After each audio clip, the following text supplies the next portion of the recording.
Well, obviously, excited about the opportunity. Michigan State is clearly a terrific team.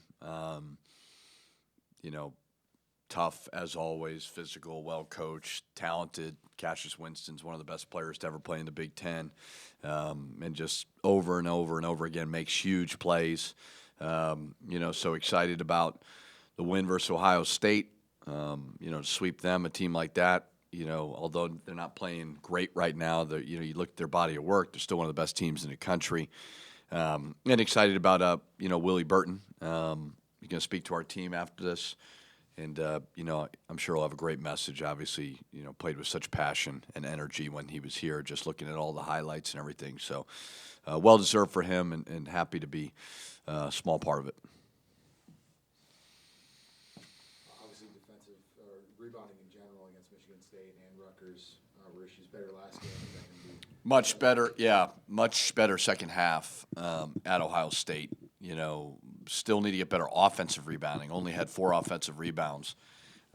That's just not enough. We had 1 in the first half. Not enough. We need to create extra possessions. Michigan State will make you look silly. Rutgers will make you look silly if you don't hit them. Obviously on the road, even more. And I thought in the second half of that Ohio State game, we did that. I mean, Marcus made a great rebound. Everybody talks about Marcus's shot. I thought Gabe's block out, Marcus's rebound, those were some huge plays. When you look back on it, what went into the process to not call a timeout? Well, they called a timeout and to set up their play.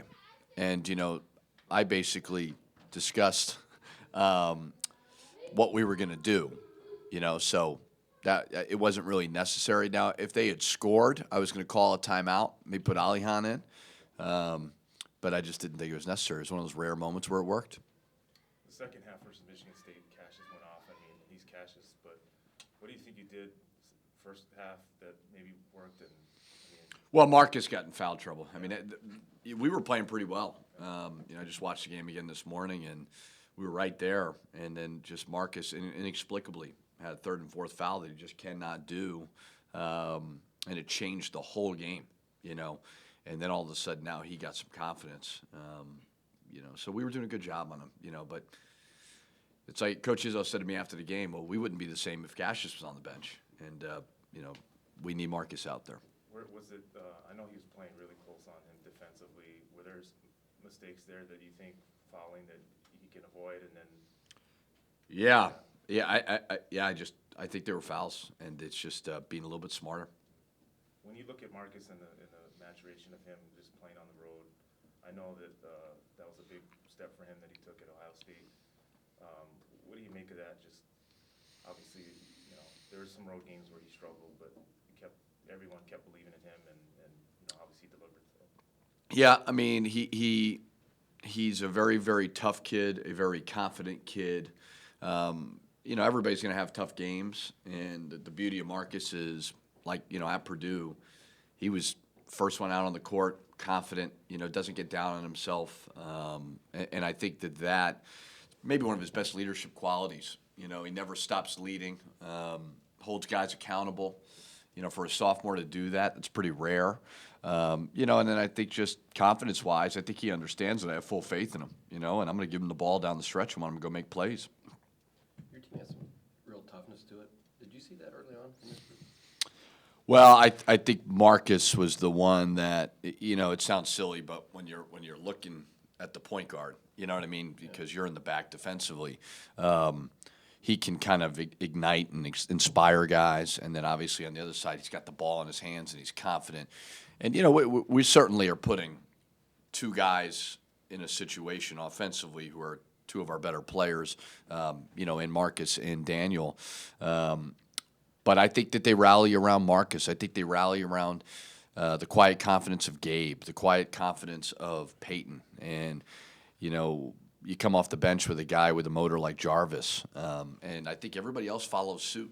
So this group more than any group. I mean, they hold each other accountable pretty well, and that's unique to see when you have 7 new players. And you hate to say it, but we're still pretty young. You talk about the quiet confidence of Gabe. It looked like there were times at Ohio State where he was looking for a shot even though he was going through the slump and trying to be active. Yeah. Is that kind of, Yeah, I mean, and the other thing, too, to Chip's question, I mean, when you play one of the toughest schedules in the country, with a young team with a lot of new players, you have no choice but to become tougher. You'll get obliterated. And with Gabe, the beauty of Gabe is, I mean, he certainly wants to make shots, and every player, when they go through a shooting slump, it's going to affect them in a certain way, but it never affects Gabe's approach to the game. He will continue to stick with what he's doing. Similar to Austin Hollins was kind of similar to him in a lot of ways. And he's going to have his routine, and he's going to have his belief in what he's doing. I love seeing him attack the basket like he did. We need that. Peyton and Gabe have got to get into the lane more than they're doing. But I thought Gabe, I still think even though he's not shooting great percentage, he's doing a lot of little things very, very well. People probably thought you were crazy with that schedule with 7 new guys. In hindsight now, did that, going through those battles? Yeah, well, I mean, I wanted to challenge us, but the schedule will also evolve without you knowing certain things. I also thought Amir would be back. I thought Eric Curry would be healthy. I think this team, if you look at it, if you put Amir in there and you put Eric Curry, I mean, that's a pretty darn good team, and I still think we're a good team. The hardest thing, looking back, and it was, there's nothing we could do about it, but I thought that Oklahoma at Butler, at Utah week was too hard on a team, but we didn't know we'd be on the road at Butler. I think if you were at home, it would have been a little bit more manageable. We didn't know DePaul would be as good as they were, and Charlie Moore would be eligible, so there's factors in it. But I'll tell you what, though, I'm going to continue to challenge. I think the game's changed ever since they introduced the net. I think it's changed. I mean, I don't want to do this, but I think you could sit here and say, if we get the next right wins at 5 more wins, you could potentially say you're in an NCAA tournament with 16 wins. I don't want that. I mean, I want to win every game. But we have 11 games left. 9 are quad 1 win opportunities. And I think that if they stick true to it, they're going to reward teams that play that type of schedule. Winning on the road has been so tough in this conference. To finally get over that hump and get that win, what does that do for the confidence? Well, yeah, I mean, it certainly helps. And not only get the win, but to sweep Ohio State. That's hard to do. I mean, they're well coached, they're tough, they're physical, they're talented. And, I love the toughness of, because you never know with a young group, when they have a big win at home, are they going to let up, and take it for granted and not look at Ohio State the way they should look at them. So to get the sweep, to break through, so to speak, I mean, down the stretch, we were down 11 in the second half and weren't really playing great and just found a way to fight through it and to defend when we needed to. So, yeah, I mean, I hope it gives great confidence, but you also, every game, they're all so different. Michigan State manhandled us last time, so we gotta step it up. What do you make of I don't know if you pay a whole lot of attention to college basketball outside the Big Ten, but it just seems like the whole season's been kind of thrown up in the air. Yeah, I think What do you make of it? it's like I said. I mean, if I'm just looking at my program, I think that the G League, I think that two-way contracts, I think a lot of Europe, some players are going overseas. I think it's really, really opened it up, to the word parity. But like, my team would be substantially different if Amir Coffey was here. It's just the reality of it. And I'm not criticizing him for going to the NBA. I think he made the right call. But I think that with the Summer League, G League, all those things, kids are really, really intrigued by getting there even quicker, and even if they don't get drafted. And so you're seeing a lot of players leave early for a variety of reasons, plus transfers. And again, I'm not criticizing the kids. I totally get it. But I think when you see, because there's so much information out there, the grass is always greener elsewhere, and it's not the kids. I mean, that's all of us. We all do it. And I think that it's been very, very hard to sustain it. If you look at our league, one of the reasons why I think our league is so tough, I was talking to Chris Holtman before the game, is, fortunately, not a lot of coaches have been fired recently. And there's been great patience, to allow people to build programs. And now you're looking at Penn State, look how good they are. Look at Rutgers, the embrace that they have. And obviously the only ones that are really rebuilding are Northwestern and Nebraska. Everybody else kind of got that culture in place. And I think that's where it's been really, really challenging to go against these really well-coached teams. Daniel was talking after the game about how he's so focused on this team and where it's going, and that draft talk is just not in his thought process. He's probably lying. You had that conversation with him, though. I mean, early, so that helped him kind of just focus on.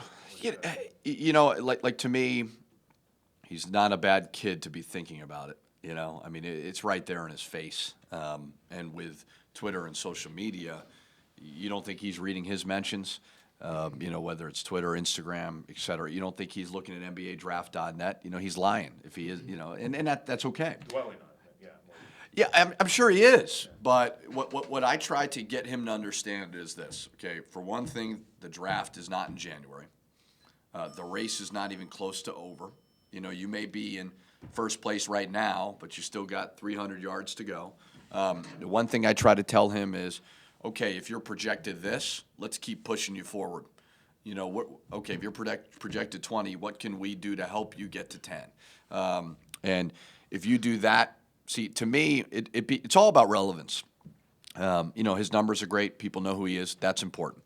Scouts come out and see him play. You got to put us in a position, in my opinion, because NBA GMs are consumed with their team right now. You got trade deadlines. You got player. I mean, you got a million different things. Got to put us at a position where we're right there come Big Ten tournament. Hopefully get in the NCAA tournament. Get on that big stage. And that's where it can really change your life and your path. So for me, I'm transparent about it. Like I don't try to say, let's not talk about it. Like, no, like here's how we can help you. And if it's this year, if it's next year, 2 years from now, whatever it may be, like we're going to support it. Yeah, in the tournament, had a huge game against Louisville, and then Murphy goes down, and Michigan State really focuses on game. What did you see from him with that added attention and In the NCAA tournament? yeah, building on his game kind of from that Well, attention? I think that that game was too hard for us to win because Motts was down, obviously Eric's out, and then Murph goes down, and it was just unfortunate because you're playing for a Sweet 16 berth, and those are hard to come by, and we've just been a little bit unlucky at times with injuries. But with that being said, I think that Gabe, I think he built confidence with the Louisville game, obviously to hit those threes, but it's just a matter of now of expanding the game, and not being one-dimensional and getting a drive like he had last game where he goes the other side of the rim and finishes. So I still think he's going to be a terrific, terrific player. His work ethic is just too good. It's not going to hold him back. Did you get any explanation for why you faced Michigan State in the second round like that, and not someone from another conference? You're really dwelling on the past. I think I don't know what the rule is. There's a rule basically that you can't face first round. Okay. But I think because we had so many teams in the tournament, that's part of the problem. So I didn't really seek an explanation. I'm not one of those guys. I don't care. If I can't change it, I don't care to hear the explanation. It's like when there's a missed call and you're calling the Big Ten. Like, I tell Mark Coyle all the time, like, nobody cares. Let's move on. And I really believe that. So I didn't ask. I was very grateful to be there. I'm not going to complain when we go to the NCAA tournament. All righty.